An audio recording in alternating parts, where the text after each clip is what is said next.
Madam, మీరన్నా మంజుకి నచ్చ చెప్పండి. సత్య మీద కేసు పెట్టమని చెప్పండి. మంజు బాగా డిస్టర్బ్డ్గా ఉంది.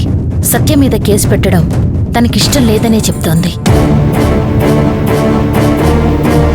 ఇంకొక షాకింగ్ విషయం ఏంటంటే ఆ మణిమ్మ చెప్తోంది మంజు ఇష్టప్రకారమే తన కొడుకు పెళ్లి జరిగింది అని. తనే తన భర్తతో ఇంకొక పెళ్లి చేసుకోమని చెప్పిన అమ్మాయితో మనం కేసు ఎలా పెట్టించగలం? మంజుని వీళ్ళు ఏదో మాయ చేశారు మేడం. నా కూతురు ఇదివరకటి కూతురులా లేదు. వాళ్ళు ఆడించినట్టుగా ఆడుతుంది. నేనేం చిన్నపిల్లని కాదు, ఎవరో ఆడమన్నట్టు ఆడడానికి.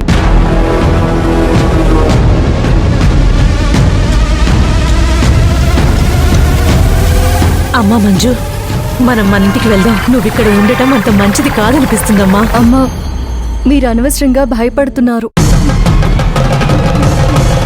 మంజు, సత్య చేసిన తప్పు నీకు కనిపించట్లేదా? ఆయనని రెండో పెళ్లి చేసుకోమని చెప్పిందే నేను.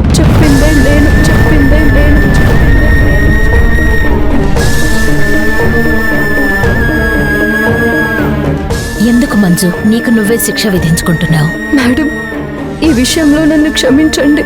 ఎందుకంటే నేను ఎక్కువగా చెప్పలేను. అమ్మా, అత్తయ్య, దయచేసి మీరు ఇక్కడి నుంచి వెళ్ళిపోండి. ఇక్కడ ఉండొద్దు.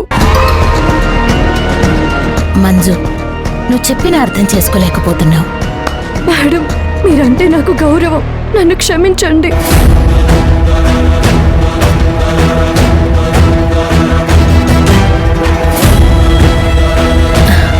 సరే, ఈ విడాకుల పేపర్ల మీద సంతకాలు పెట్టి పంపించు. నా పని అయిపోతుంది.